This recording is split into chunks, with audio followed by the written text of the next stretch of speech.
Justice, we want justice. যে derby ম্যাচটা ছিল ক্যান্সেল করে খাওয়া। কার রেনকোট জোগাড় করেছিস? আর কার কার এই দইয়ের ওপরের পোর্শনটা খেতে খুব ভাল লাগে আমাকে একটু কমেন্ট করে বলো তো।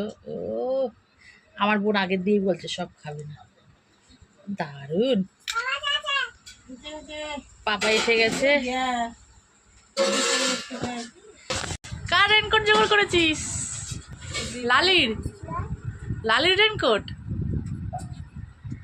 এই লালির রেনকোট পরেছিস? আর কালকে স্কুল যাবে না লালি বললো? আর এই সেই দই। আহ আহ, কার কার দই ভাল লাগে খাওয়া দাওয়ার পরে একটু কমেন্ট সেকশনে কমেন্ট করে বলো। খাওয়ার ওপর খাওয়া।